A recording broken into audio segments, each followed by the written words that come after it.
ਸਤਿ ਸ਼੍ਰੀ ਅਕਾਲ ਜੀ ਸਾਰਿਆਂ ਨੂੰ। ਮੇਰਾ ਨਾਮ ਹੈ ਰਿਚਾ ਤੇ ਮੈਂ ਇੱਕ ਰੈਗੂਲੇਟਡ ਕੈਨੇਡੀਅਨ ਇਮੀਗ੍ਰੇਸ਼ਨ ਕੰਸਲਟੈਂਟ ਹਾਂ। ਸਾਡੇ ਇਸ YouTube ਚੈਨਲ ਤੇ ਅਸੀਂ ਅਕਸਰ ਹੀ ਵੀਡੀਓਜ਼ ਪੋਸਟ ਕਰਨ ਦੀ ਟਰਾਈ ਕਰਦੇ ਹਾਂ ਕੈਨੇਡਾ ਦੀ ਇਮੀਗ੍ਰੇਸ਼ਨ ਅਪਡੇਟਸ ਨਾਲ ਰਿਲੇਟਡ, ਤਾਂ ਜੋ ਅਗਰ ਤੁਸੀਂ ਵੀ ਕੈਨੇਡਾ ਵਿੱਚ ਮੂਵ ਹੋਣਾ ਚਾਹੁੰਦੇ ਹੋ ਐਜ਼ ਅ ਪਰਮਨੈਂਟ ਰੈਜ਼ੀਡੈਂਟ ਜਾਂ ਫਿਰ ਤੁਸੀਂ ਕੈਨੇਡਾ ਦੇ ਵਿੱਚ ਸਟੱਡੀ ਵੀਜ਼ਾ ਦੇ ਤੌਰ ਤੇ ਜਾਂ ਇੱਕ ਵਿਜ਼ਿਟਰ ਵੀਜ਼ਾ ਦੇ ਤੌਰ ਤੇ ਆਉਣਾ ਚਾਹੁੰਦੇ ਹੋ, ਤੁਹਾਨੂੰ ਇੱਕ ਅਪ ਟੂ ਡੇਟ ਜਿਹੜੀ ਜਾਣਕਾਰੀ ਹੈ ਉਹ ਮੁਹੱਈਆ ਕਰਾਈ ਜਾ ਸਕੇ। ਤੇ ਜੇ ਤੁਹਾਨੂੰ ਹੋਰ ਵੀ ਕੋਈ ਕੁਐਸਚਨਸ ਨੇ ਕੈਨੇਡੀਅਨ ਇਮੀਗ੍ਰੇਸ਼ਨ ਨੂੰ ਲੈ ਕੇ, feel free to contact us. ਅੱਜ ਦੀ ਵੀਡੀਓ ਦੇ ਵਿੱਚ ਅਸੀਂ ਗੱਲ ਕਰਾਂਗੇ ਇੱਕ ਬਹੁਤ ਹੀ ਇੰਟਰਸਟਿੰਗ ਟੌਪਿਕ ਦੇ ਉੱਤੇ, ਜੋ ਕਿ ਹੈ ਓਨਟਾਰੀਓ ਦੇ ਵਿੱਚ ਰਹਿ ਕੇ ਕਿਵੇਂ ਆਸਾਨ ਹੋਇਆ ਹੈ ਪੱਕੇ ਹੋਣਾ। ਹਾਂਜੀ, ਤੁਸੀਂ ਠੀਕ ਸੁਣਿਆ, ਇੱਕ ਅਜਿਹਾ ਸੂਬਾ ਜਿੱਥੇ ਬਹੁਤ ਜ਼ਿਆਦਾ ਲੋਕ ਦੇਸ਼ ਪ੍ਰਦੇਸ਼ ਤੋਂ ਆਉਣਾ ਚਾਹੁੰਦੇ ਨੇ, ਬਟ ਉਹ ਡਰਦੇ ਨੇ ਕਿ ਉਹਨਾਂ ਦੇ ਪੁਆਇੰਟਸ ਜਿਹੜੇ ਨੇ ਉਹ ਇੰਨੇ ਨਹੀਂ ਬਣ ਰਹੇ ਕਿ ਉਹ ਓਨਟਾਰੀਓ ਦੇ ਵਿੱਚ PR ਹੋ ਸਕਣ। But there are ways for it, although I am not saying ਕਿ ਬਹੁਤ ਹੀ ਈਜ਼ੀ ਹੈ, ਸਾਰੇ ਕਰ ਸਕਦੇ ਨੇ, ਬਿਕੋਜ਼ ਇਹ ਸਕਿੱਲ ਟ੍ਰੇਡ ਦੀ ਗੱਲ ਹੋ ਰਹੀ ਹੈ ਇੱਥੇ।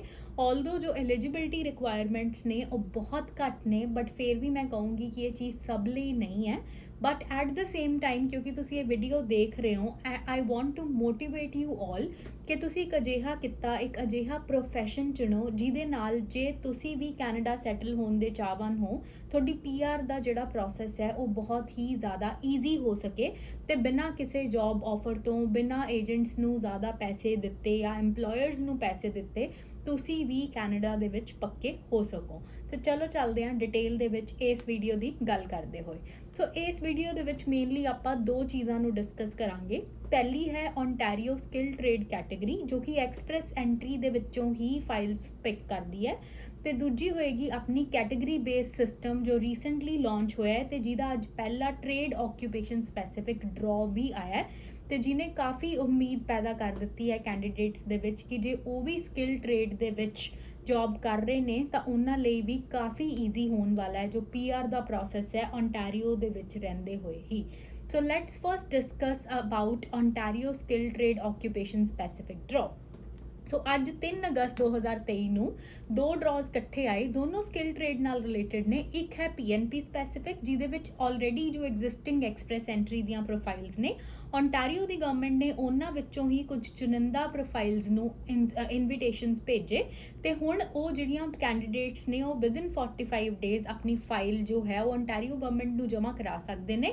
ਤੇ ਜੇ ਉਹਨਾਂ ਦੀ ਫਾਈਲ ਅਪਰੂਵ ਹੋ ਜਾਂਦੀ ਹੈ, ਉਹਨਾਂ ਨੂੰ 600 ਐਕਸਟਰਾ ਪੁਆਇੰਟਸ ਮਿਲਣਗੇ ਐਕਸਪ੍ਰੈਸ ਐਂਟਰੀ ਦੀ ਪ੍ਰੋਫਾਈਲ ਦੇ ਵਿੱਚ, ਤਾਂ ਜੋ ਉਹਨਾਂ ਲਈ ਈਜ਼ੀ ਹੋ ਜਾਵੇ ਨੈਕਸਟ ਟਾਈਮ ਜਦੋਂ ਵੀ ਨੋ ਪ੍ਰੋਗਰਾਮ ਸਪੈਸੀਫਿਕ ਜਾਂ PNP ਸਪੈਸੀਫਿਕ ਡਰਾ ਆਉਂਦਾ ਹੈ ਤਾਂ ਉਹਨਾਂ ਦੀ ਸਿਲੈਕਸ਼ਨ ਲਾਜ਼ਮੀ ਹੈ। ਹੁਣ ਸੈਕਿੰਡ ਜੋ ਕੈਟੇਗਰੀ ਹੈ ਉਹ ਐਕਸਪ੍ਰੈਸ ਐਂਟਰੀ ਦੀ ਹੀ ਹੈ, ਜੋ ਫੈਡਰਲ ਪ੍ਰੋਗਰਾਮ ਹੈ ਜਿਹਦੇ ਵਿੱਚ ਕੋਈ ਵੀ PNP ਵੱਲੋਂ ਇਨਵਾਈਟ ਨਹੀਂ ਭੇਜਿਆ ਜਾਂਦਾ।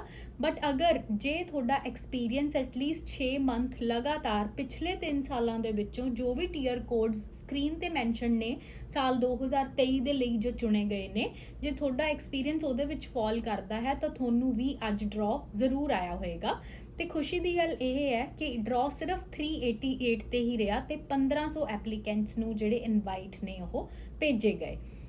ਤੇ ਹੁਣ ਚੱਲਦੇ ਹਾਂ ਆਪਾਂ ਦੁਬਾਰਾ PNP ਵੱਲ। ਪਹਿਲਾਂ PNP ਡਿਸਕਸ ਕਰਾਂਗੇ and then we will come to the eligibility conditions for express entry.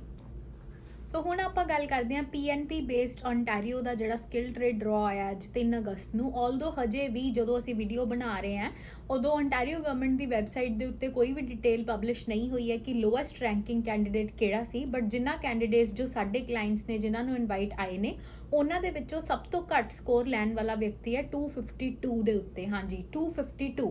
ਹੁਣ 252 ਜਿਹੜਾ ਸਕੋਰ ਹੈ ਐਕਸਪ੍ਰੈਸ ਐਂਟਰੀ ਦੇ ਵਿੱਚ ਉਹ ਲੈਣਾ ਬਹੁਤ ਹੀ ਆਸਾਨ ਹੈ।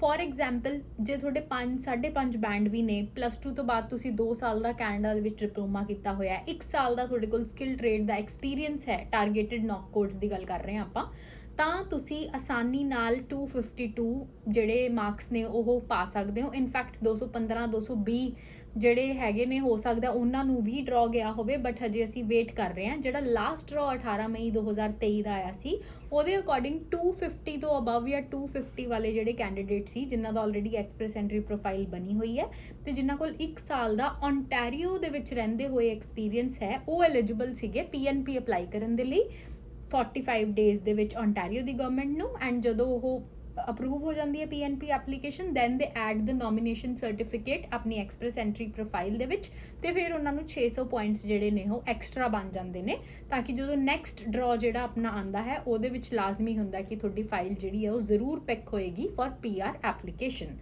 ਹੁਣ ਜਿਹੜੇ ਇਹ ਵਾਲੇ ਡਰਾਜ਼ ਨੇ ਜੋ ontario ਦੀ ਸਰਕਾਰ ਪਿਕ ਕਰਦੀ ਹੈ, ਇਹ ਲਿਮਿਟਿਡ ਨੰਬਰ ਆਫ ਐਪਲੀਕੈਂਟਸ ਨੂੰ ਕੇਟਰ ਕਰਦੇ ਨੇ। ਸਭ ਤੋਂ ਪਹਿਲੀ ਕੰਡੀਸ਼ਨ ਜਿਹੜੀ ਹੁੰਦੀ ਆ ਉਹ ਤਾਂ ਇਹੀ ਹੈ ਕਿ ਤੁਹਾਡੇ ਕੋਲ ontario ਦੇ ਹੀ ਕਿਸੇ EMPLOYER ਤੋਂ 1 ਸਾਲ ਦਾ ਐਕਸਪੀਰੀਅੰਸ ਹੋਣਾ ਜ਼ਰੂਰੀ ਹੈ। ਇਹਦੇ ਵਿੱਚ ਅਸੀਂ ਕਿਵੇਂ ਦੇਖਦੇ ਹਾਂ, 1 ਸਾਲ ਤੁਹਾਡੇ ਕੋਲ 30 ਘੰਟੇ ਪਰ ਵੀਕ ਕੰਮ ਕੀਤਾ ਹੋਵੇ, ਟੋਟਲ 1560 ਘੰਟੇ ਬਣਦੇ ਨੇ। ਇੱਕ ਬਹੁਤ ਕਾਮਨਲੀ ਆਸਕਡ ਕੁਐਸਚਨ ਹੈ ਕਿ ਕੀ ਇਹ ਜਿਹੜੇ 1560 ਘੰਟੇ ਨੇ ਅਸੀਂ 6 ਮਹੀਨਿਆਂ 'ਚ ਪੂਰੇ ਕਰ ਸਕਦੇ ਹਾਂ ਹਰ ਵੀਕ 60 ਘੰਟੇ ਕੰਮ ਕਰਕੇ? ਤਾਂ ਨਹੀਂ, ਐਵੇਂ ਕੰਮ ਨਹੀਂ ਕਰਦਾ ਇਹ process. In fact all over Canada ਕੋਈ ਵੀ ਜਿਹੜਾ PR ਦਾ ਐਕਸਪੀਰੀਅੰਸ ਹੈ ਉਹ ਤੁਹਾਡਾ 30 ਆਵਰਸ ਪਰ ਵੀਕ ਐਟਲੀਸਟ ਹੋਣਾ ਚਾਹੀਦਾ ਹੈ, ਐਂਡ ਤਾਂ ਹੀ ਤੁਸੀਂ ਜਿਹੜਾ ਐਕਸਪੀਰੀਅੰਸ ਦੇ ਆਵਰਸ ਨੇ ਉਹ ਕਾਊਂਟ ਕਰ ਸਕਦੇ ਹੋ। ਹੁਣ ਇਹਦੇ ਵਿੱਚ ਪਿਛਲੇ ਸਾਲ ਦੇ ਵਿੱਚ ਦੇਖਣ ਨੂੰ ਮਿਲਦਾ ਸੀ ਕਿ ਮੋਸਟਲੀ ਜਿਹੜੇ ਸਾਰੇ ਆਕਿਊਪੇਸ਼ਨਸ ਹੁੰਦੇ ਸੀ ਸਕਿਲਡ ਟ੍ਰੇਡ ਦੇ ਵਿੱਚ, ਜਿਵੇਂ 7-2 ਤੋਂ ਜਿਹੜੇ ਟੀਅਰ ਕੋਡ ਸ਼ੁਰੂ ਹੁੰਦੇ ਨੇ, 7-3 ਤੋਂ ਸ਼ੁਰੂ ਹੁੰਦੇ ਨੇ, ਉਹ ਪਿਕ ਕਰ ਲਏ ਜਾਂਦੇ ਸੀ। ਬਟ ਹੁਣ ਕੁਝ ਟਾਰਗੇਟਡ ਆਕਿਊਪੇਸ਼ਨਸ ਹੀ ਪਿਕ ਹੁੰਦੀਆਂ ਨੇ। ਫॉर ਐਗਜ਼ਾਮਪਲ, ਅਗਰ ਤੁਸੀਂ ਇੱਕ ਬ੍ਰਿਕ ਲੇਅਰ ਹੋ, ਟਾਈਲ ਸੈਟਲਰ ਹੋ, ਕਾਰਪੈਂਟਰ ਹੋ, ਪਲੰਬਰ ਹੋ, ਵੈਲਡਰ ਹੋ, ਤਾਂ ਬਹੁਤ ਚਾਂਸਸ ਨੇ ਕਿ ਤੁਹਾਨੂੰ ਜ਼ਰੂਰ ਇਨਵਾਈਟ ਕੀਤਾ ਜਾਏਗਾ। ਐਟਲੀਸਟ ਅਸੀਂ ਇਹੋ ਜਿਹਾ ਕੋਈ ਡਰਾ ਨਹੀਂ ਦੇਖਿਆ ਜਿਹਦੇ ਵਿੱਚ ਫॉर ਐਗਜ਼ਾਮਪਲ ਪਲੰਬਰਸ ਜਾਂ ਵੈਲਡਰਸ ਜਾਂ ਕਾਰਪੈਂਟਰਸ ਇਨਕਲੂਡਡ ਨਾ ਹੋਣ। ਸੋ ਮੇਕ ਸ਼ੋਰ ਜੇ ਤੁਸੀਂ ਅਜਿਹੀ ਕੋਈ ਜੌਬ ਕਰ ਰਹੇ ਹੋ ਤਾਂ ਤੁਸੀਂ ਉਹਨੂੰ ਕਰਦੇ ਰਹੋ ਕੰਟੀਨਿਊ, ਐਟਲੀਸਟ 1 ਸਾਲ ਦਾ ਤਾਂ ਜੌਬ ਐਕਸਪੀਰੀਅੰਸ ਗੇਨ ਕਰੋ, ਤਾਂ ਕਿ ਤੁਸੀਂ ਦੋਨੋਂ ਕੈਟੇਗਰੀਜ਼ ਜੋ ਅੱਜ ਦੀ ਵੀਡੀਓ ਦੇ ਵਿੱਚ ਆਪਾਂ ਡਿਸਕਸ ਕਰ ਰਹੇ ਹਾਂ ਉਹਨਾਂ ਲਈ ਐਲੀਜੀਬਲ ਹੋ ਸਕੋ। ਅਗਰ ਤੁਸੀਂ ਦੋਨੋਂ ਕੈਟੇਗਰੀਜ਼ ਦੇ ਵਿੱਚ ਐਲੀਜੀਬਲ ਹੋ, ਫॉर ਐਗਜ਼ਾਮਪਲ ਅਗਰ ਤੁਹਾਨੂੰ ਸਕਿਲ ਟ੍ਰੇਡ ਦਾ ਵੀ ਡਰਾ ਆ ਗਿਆ and express entry category base ਦੇ ਵਿੱਚ ਵੀ ਡਰਾ ਆ ਗਿਆ, ਤਾਂ ਸਾਡੀ ਪਰਸਨਲ ਸੁਜੈਸ਼ਨ ਹੋਏਗੀ ਕਿ ਐਕਸਪ੍ਰੈਸ ਐਂਟਰੀ ਦੇ ਵੱਲ ਹੀ ਜਾਓ, ਕਿਉਂਕਿ ਉਹ ਘੱਟ ਟਾਈਮ ਕੰਜ਼ਿਊਮਿੰਗ ਹੈ। ਸਿੱਧਾ ਫੈਡਰਲ ਸਰਕਾਰ ਨੇ ਤੁਹਾਡੀ ਫਾਈਲ ਜਿਹੜੀ ਆ ਉਹ ਕਰਨੀ ਹੈ ਰਿਵਿਊ, ਰਾਦਰ ਦੈਨ OINP ਪਹਿਲਾਂ ਕਰੇ, 45 ਦਿਨ ਉੱਧਰ ਲੱਗਣ, ਫਿਰ ਪ੍ਰੋਸੈਸਿੰਗ ਟਾਈਮਿੰਗ ਇਸ 3 to 4 months, ਫਿਰ $1500 ਐਕਸਟਰਾ ਆਪਾਂ ਫੀਸ ਵੀ ਭਰਦੇ ਹਾਂ, and then we pay the government fee for PR application. But ਅਗਰ ਤੁਹਾਡਾ ਜਿਹੜਾ ਡਰਾ ਹੋਇਆ ਉਹ ਕੈਟੇਗਰੀ ਬੇਸਡ ਟ੍ਰੇਡ ਆਕਿਊਪੇਸ਼ਨ ਦੇ ਵਿੱਚ ਹੀ ਆ ਗਿਆ, ਤਾਂ ਸਿੱਧਾ ਤੁਸੀਂ PR ਦੀ ਐਪਲੀਕੇਸ਼ਨ ਲਗਾਉਣੀ ਹੈ, ਨੋ PNP ਨੀਡਡ ਫॉर दैट। ਸੋ ਇਹ ਤਾਂ ਗੱਲ ਸੀਗੀ ontario PNP ਦੀ, ਜਿਹਦੇ ਵਿੱਚ 1 ਸਾਲ ਦਾ ontario ਦੇ EMPLOYER ਵੱਲੋਂ ਤੁਹਾਡੇ ਕੋਲ ਜੌਬ ਐਕਸਪੀਰੀਅੰਸ ਹੋਵੇ। Does not have to be an LMIA ਜਾਂ ਜੌਬ ਆਫਰ, ਬਸ ਐਕਸਪੀਰੀਅੰਸ ਚਾਹੀਦਾ। ਪ੍ਰੂਵ ਕਿਵੇਂ ਕਰਨਾ ਹੈ? T4 ਦੇ ਨਾਲ, ਪੇ ਸਲਿਪਸ ਦੇ ਨਾਲ ਤੇ ਜੌਬ ਲੈਟਰ ਦੇ ਨਾਲ, ਜਿਹਦੇ ਵਿੱਚ ਤੁਹਾਡੇ number of hours, wage rate ਤੇ ਜੌਬ ਡਿਊਟੀਜ਼ ਲਿਖੀਆਂ ਹੋਣਗੀਆਂ। ਬਸ ਇਹੀ ਚਾਹੀਦਾ and we can submit your application to OINP। ਹੁਣ ਗੱਲ ਹੁੰਦੀ ਹੈ 388 ਵਾਲੇ ਸਕੋਰਸ ਦੀ, ਜੋ ਇੱਕ 골ਡਨ ਨੰਬਰ ਹੈ ਆਪਣੇ ਆਪ ਦੇ ਵਿੱਚ, ਜਿਹੜਾ ਅੱਜ ਡਰਾ ਆਇਆ ਹੈ 3 ਅਗਸਤ 2023 ਨੂੰ, express entry first ever trade occupation specific draw. ਇਸ ਤੋਂ ਪਹਿਲਾਂ ਵੀ FST ਦੇ ਅੰਡਰ ਡਰਾਜ਼ ਆਉਂਦੇ ਰਹੇ ਨੇ, federal skill trade, but category based system ਜੋ ਰੀਸੈਂਟਲੀ ਅਨਾਊਂਸ ਕੀਤਾ ਗਿਆ ਸੀ ਉਹਦੇ ਵਿੱਚੋਂ ਪਹਿਲਾ ਡਰਾ ਆਇਆ ਹੈ, ਤੇ ਐਕਸਪੈਕਟਡ ਵੀ ਸੀਗਾ ਕਿ ਟ੍ਰੇਡ ਕੈਟੇਗਰੀ ਦੇ ਜਿਹੜੇ ਪੁਆਇੰਟਸ ਨੇ ਉਹ ਘੱਟ ਹੀ ਜਾਣਗੇ, ਕਿਉਂਕਿ ਮੋਸਟਲੀ ਜੋ ਟ੍ਰੇਡਸਮੈਨ ਹੁੰਦੇ ਨੇ ਉਹ ਆਪਣੇ ontario ਦੇ ਵਿੱਚ ਖਾਸ ਕਰਕੇ +2 ਤੋਂ ਬਾਅਦ ਵਾਲੇ ਬੱਚੇ ਨੇ, ਜਾਂ ਉਹਨਾਂ ਦਾ ਲੈਂਗੁਏਜ ਲੈਵਲ ਜਿਹੜਾ ਹੈ ਉਹ ਘੱਟ ਹੈ, ਕਿਉਂਕਿ ਉਹਨਾਂ ਨੂੰ ਹੱਥੀਂ ਕੰਮ ਜ਼ਿਆਦਾ ਆਉਂਦਾ ਹੈ rather then focusing on the language skills. ਤੇ ਕਿਉਂਕਿ ਕਾਫੀ ਡਿਮਾਂਡ ਵੀ ਹੈ, ਸਕੈਰਸਿਟੀ ਹੈ ਇਹਨਾਂ ਜੌਬ ਹੋਲਡਰਸ ਦੀ, ਇਸ ਕਰਕੇ ਵੀ ਲੀਨੀਐਂਸੀ ਦਿਖਾਈ ਗਈ ਹੈ ਇਮੀਗ੍ਰੇਸ਼ਨ ਡਿਪਾਰਟਮੈਂਟ ਦੇ ਵੱਲੋਂ ਕਿ ਐਜ਼ ਅਪੋਜ਼ ਟੂ ਜਿਹੜਾ ਆਪਣਾ ਨੋ ਸਪੈਸੀਫਿਕ ਪ੍ਰੋਗਰਾਮ ਡਰਾ ਆਉਂਦਾ, ਜਿਹਦੇ ਵਿੱਚ 517 ਨੰਬਰ ਹੈ, ਇੱਕ ਮਾਸਟਰ ਹੋਲਡਰ ਦੇ ਲਈ ਵੀ ਲੈਣੇ ਔਖੇ ਨੇ। ਅੱਜ ਦੇ ਡਰਾ ਦੇ ਵਿੱਚ ਫੈਡਰਲ ਸਕਿਲ ਟ੍ਰੇਡ ਆਕਿਊਪੇਸ਼ਨ ਜਿਹੜਾ ਆਇਆ ਹੈ ਉਹਦੇ ਵਿੱਚ ਸਿਰਫ 388 ਪੁਆਇੰਟਸ ਨੀਡਡ ਨੇ। ਇੱਕ +2 ਵਾਲਾ ਵਿਅਕਤੀ ਅਗਰ 6 ਈਚ ਜਾਂ 6.5 ਬੈਂਡ ਲੈ ਲੇ 1 ਸਾਲ ਦੇ ਐਕਸਪੀਰੀਅੰਸ ਦੇ ਨਾਲ, ਉਹਦੇ ਵੀ ਇਹ ਪੁਆਇੰਟਸ ਬਣ ਸਕਦੇ ਨੇ। 388 is not a difficult point, right. ਹੁਣ ਇਹਦਾ ਇੱਕ ਪਲੱਸ ਪੁਆਇੰਟ ਇਹ ਵੀ ਹੈ ਕਿ ਸਿਰਫ ਇਹ ਵਿਦਨ ਕੈਨੇਡਾ ਕੈਂਡੀਡੇਟਸ ਦੇ ਲਈ ਨਹੀਂ ਹੈ, ਅਗਰ ਤੁਸੀਂ ਆਊਟਸਾਈਡ ਕੈਨੇਡਾ ਵੀ ਹੋ, ਫॉर ਐਗਜ਼ਾਮਪਲ ਤੁਹਾਡਾ ਕਾਰਪੈਂਟਰ ਦੇ ਤੌਰ ਤੇ ਆਊਟਸਾਈਡ ਕੈਨੇਡਾ ਦਾ ਐਕਸਪੀਰੀਅੰਸ ਹੈ, ਘੱਟ ਤੋਂ ਘੱਟ 6 ਮਹੀਨੇ ਦਾ ਹੋਣਾ ਚਾਹੀਦਾ ਇਸ ਪਰਟੀਕੂਲਰ ਆਕਿਊਪੇਸ਼ਨ ਸਪੈਸੀਫਿਕ ਡਰਾ ਦੇ ਲਈ। ਆਲਦੋ ਆਪਾਂ ਨੂੰ ਪਤਾ ਹੈ ਕਿ ਐਕਸਪ੍ਰੈਸ ਐਂਟਰੀ ਦੀ ਪ੍ਰੋਫਾਈਲ ਬਣਾਉਣ ਦੇ ਲਈ ਤਾਂ ਤੁਹਾਨੂੰ ਸਾਲ ਦਾ ਐਕਸਪੀਰੀਅੰਸ ਚਾਹੀਦਾ ਹੀ ਹੈ, ਰਾਈਟ। ਸੋ ਤੁਸੀਂ ਸਾਲ ਦਾ ਐਕਸਪੀਰੀਅੰਸ ਘੱਟੋ ਘੱਟ ਅਗਰ ਤੁਹਾਡਾ ਹੈਗਾ ਇਸ ਫੀਲਡ ਦੇ ਵਿੱਚ, ਦੈਨ ਯੂ ਆਰ ਐਲੀਜੀਬਲ 388 ਤੇ ਵੀ। ਫॉर ਐਗਜ਼ਾਮਪਲ ਤੁਸੀਂ ਬੈਚਲਰ ਹੋਲਡਰ ਹੋ, 1 ਸਾਲ ਐਜ਼ ਅ ਕਾਰਪੈਂਟਰ ਕੀਤਾ, ਰਾਈਟ, ਤੇ ਫਿਰ ਤੁਸੀਂ ਫਾਈਲ ਪੂਲ 'ਚ ਪਾਈ ਹੋਈ ਸੀ ਤਾਂ ਤੁਹਾਨੂੰ ਵੀ ਇਨਵਾਈਟ ਆਉਣ ਦੇ ਚਾਂਸਸ ਸੀਗੇ। ਸੋ ਮੇਕ ਸ਼ੋਰ ਜੇ ਤੁਸੀਂ ਇੰਡੀਆ ਬੈਠੇ ਹੋ, ਨਿਰਾਸ਼ ਹੋ ਚੁੱਕੇ ਹੋ ਕਿ ਕੋਈ ਵੀ ਸਾਨੂੰ ਜੌਬ ਆਫਰ ਨਹੀਂ ਮਿਲ ਰਹੀ ਹੈ ਰੀਜ਼ਨੇਬਲ ਢੰਗਾਂ ਦੇ ਨਾਲ, ਐਂਡ ਸਾਨੂੰ ਪੈਸੇ ਦਿੱਤੇ ਬਿਨਾਂ PR ਅਸੀਂ ਕਿਵੇਂ ਲਈਏ, ਤਾਂ this is something you can target after health care occupation. ਜੇ ਤੁਹਾਡਾ ਹੈਲਥ ਕੇਅਰ ਆਕਿਊਪੇਸ਼ਨ ਦੇ ਵਿੱਚ ਨਹੀਂ ਹੈ, ਟ੍ਰੇਡ ਆਕਿਊਪੇਸ਼ਨਸ ਜ਼ਰੂਰ ਦੇਖੋ। ਇੱਕ ਵਾਰੀ ਫੇਰ ਲਿਸਟ ਤੇ ਦਿੱਤੇ ਗਏ ਜਿਹੜੇ ਨੌਕ ਕੋਡਸ, ਸਕਰੀਨ ਤੇ ਦਿੱਤੇ ਗਏ ਜਿਹੜੇ ਨੌਕ ਕੋਡਸ ਨੇ ਉਹ ਜ਼ਰੂਰ ਦੇਖੋ, ਐਂਡ ਮੇਕ ਸ਼ੋਰ ਤੁਹਾਡਾ ਇੰਨਾ ਨੌਕ ਕੋਡਸ ਦੇ ਵਿੱਚ ਐਕਸਪੀਰੀਅੰਸ ਫਾਲ ਹੁੰਦਾ ਹੋਵੇ। ਜੇ ਤੁਸੀਂ ਵਿਦਨ ਕੈਨੇਡਾ ਹੋ 6 ਮਹੀਨੇ ਇਸ ਨੌਕ ਕੋਡ ਦੇ ਵਿੱਚ ਤੇ 6 ਮਹੀਨੇ ਅਗਰ ਤੁਸੀਂ ਕਿਤੇ ਹੋਰ ਵੀ ਕੰਮ ਕੀਤਾ ਹੋਇਆ ਤਾਂ ਸਾਲ ਦਾ ਐਕਸਪੀਰੀਅੰਸ ਕਲੱਬ ਕਰਕੇ ਐਕਸਪ੍ਰੈਸ ਐਂਟਰੀ ਦੀ ਫਾਈਲ ਪੂਲ 'ਚ ਪਾ ਸਕਦੇ ਹੋ। But if you are outside Canada ਤਾਂ ਅਨਫੋਰਚੂਨੇਟਲੀ ਜਿਹੜਾ ਤੁਹਾਡਾ ਐਕਸਪੀਰੀਅੰਸ ਹੈ ਉਹ ਸੇਮ ਨੌਕ ਦਾ ਹੋਣਾ ਚਾਹੀਦਾ।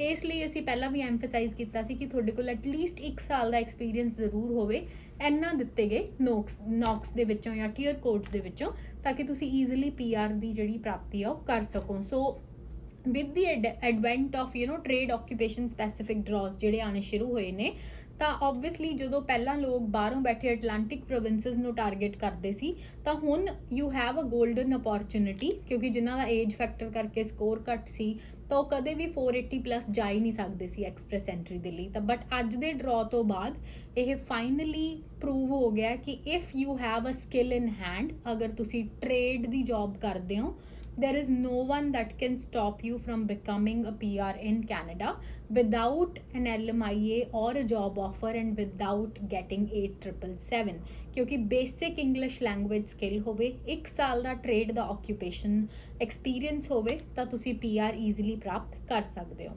I am sure you have lot of questions regarding both these programs, ਜਿਨ੍ਹਾਂ ਦਾ Ontario ਦਾ ਐਕਸਪੀਰੀਅੰਸ ਹੈ ਜਾਂ Ontario ਤੋਂ ਬਾਹਰ ਦਾ ਐਕਸਪੀਰੀਅੰਸ ਹੈ। Make sure you book an appointment with us and we will try our best to help you guys. Thank you.